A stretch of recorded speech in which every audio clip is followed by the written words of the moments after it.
લેખક અને performance coach Mithilesh ચુડગરે અમદાવાદમાં તેમના પુસ્તક યોર લાઈફ યોર મૂવીનું લોન્ચિંગ કર્યું છે. જી હા, બિલકુલ. અમદાવાદ લિટરરી સોસાયટી દ્વારા આયોજિત આ કાર્યક્રમમાં વાચકો, લેખકો અને સાંસ્કૃતિક જગતના સભ્યો ઉપસ્થિત રહ્યા હતા.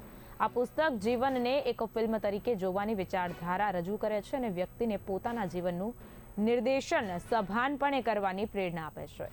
કાર્યક્રમ દરમિયાન મિથિલેશ ચુડગરે જણાવ્યું કે આ પુસ્તક વર્ષો સુધીના જીવનના અવલોકનમાંથી સર્જાયું છે અને વ્યક્તિને પોતાની જ જીવન કથામાં સ્પષ્ટતા અને જવાબદારી સાથે પાછા ફરવાનું આમંત્રણ આપે છે. પુસ્તક લોન્ચિંગ પ્રસંગે લેખક સાથે પ્રશ્નોત્તરી, પુસ્તકમાંથી અંશોનું વાંચન અને શ્રોતાઓ સાથે સંવાદ યોજાયો હતો.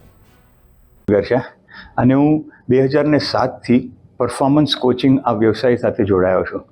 મારું કામ છે લોકોનું પરફોર્મન્સ ઇમ્પ્રૂવ કરવું કોઈ પણ ક્ષેત્રમાં, પછી એ બિઝનેસ હોય, સ્પોર્ટ્સ હોય કે પોલિટિક્સ હોય, પછી એ સર્જરી હોય, કોર્ટમાં કેસ લડવાનો હોય કે ઘરમાં ખાવાનું બનાવવું હોય. હરેક જગ્યા પર પરફોર્મન્સની જરૂર પડે. તમે સારું પરફોર્મન્સ કરો, સારું રિઝલ્ટ મળે. તો આ કામ હું છેલ્લા લગભગ 17-18 વર્ષથી કરું છું.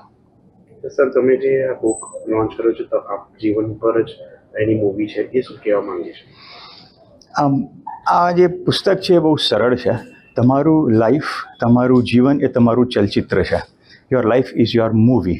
અગર તમારું લાઈફ તમારું મૂવી છે તો આ મૂવી શું તમને ગમે છે? ત્યાંથી સવાલ શરૂ થાય.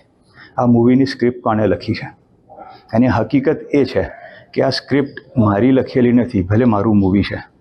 આ સ્ક્રિપ્ટ કદાચ પેરેન્ટ્સે લખી હતી, સોસાયટીએ લખી હતી કે મિત્રોએ લખી હતી. સ્ક્રિપ્ટ કોઈએ લખી છે, બીજાએ લખી છે. જેમ કે હું આજે પરફોર્મન્સ કોચિંગ કરું છું તો એ સ્ક્રિપ્ટ કોણે લખી હતી? મારી લખેલી નથી. હું આ વ્યવસાયમાં સફળ થયો એ અલગ વસ્તુ છે, પણ આ સ્ક્રિપ્ટ બીજા કોઈની હતી. જેની સ્ક્રિપ્ટ છે આજે આવવાના છે લોન્ચ ઇવેન્ટમાં, એ એમની સ્ક્રિપ્ટ મેં લીધી. એટલે હું આ વ્યવસાયમાં આવ્યો. પણ શું મારી સ્ક્રિપ્ટ અલગ હોઈ શકે ને? મારી સ્ક્રિપ્ટ એ હોઈ શકે જે હું કરવા માગું છું. હું આ સ્ક્રિપ્ટ સાથે સફળ થઈ જવું એ અલગ વસ્તુ છે, પણ મારું જીવન મિનિંગફુલ ત્યારે થશે ને જ્યારે મારી સ્ક્રિપ્ટ હું લખીશ અને મારું મૂવી હું ડાયલોગ કરીશ, હું ડાયરેક્ટ કરીશ. તો સર, આ બુક લોન્ચ કરવાનું ઇન્સ્પિરેશન કહેવાય? ના, ઇન્સ્પિરેશન બિલકુલ કહેવાય, પણ ઇન્સ્પિરેશન કરતાં વધારે આને રિફ્લેક્શન કહેવાય. તમારી અંદર જોવાનું છે અને તમારે એ ખબર પડવી જોઈએ તમને, જેને સેલ્ફ અવેરનેસ કહેવાય, કે આ સ્ક્રિપ્ટ કોની લખેલી છે. આ સ્ક્રિપ્ટ હું ક્યાં બદલી શકું છું? હું ક્યાં આગળ ડાયરેક્ટર તરીકે મારી જીવનમાં કામ નથી કરતો? ક્યાં મારા જીવનને સર્કમસ્ટેન્સીસ ડાયરેક્ટ કરે છે, સિચ્યુએશન્સ, પરિસ્થિતિ મારા જીવનને ડાયરેક્શન કરે છે. હું મારા જીવનનું ડાયરેક્શન નથી, એ ખબર પડવી જોઈએ. આ રિફ્લેક્શન માટેનું આ પુસ્તક છે.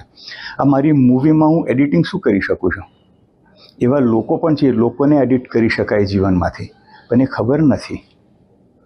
જેમની જરૂર જ નહીં, જે લાઈફમાં વેલ્યુ એડ નથી કરતા, એ એનર્જી ડ્રેઇન કરે છે, પણ એ ખબર જ નથી કે આપણે એડિટ કરી શકીએ છીએ.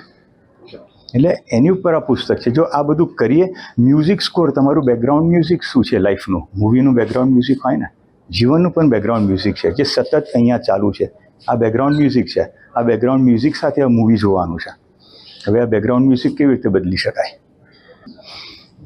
અમુક બુક સ્ટોર્સમાં અવેલેબલ છે અને એમેઝોન પર તો મળશે.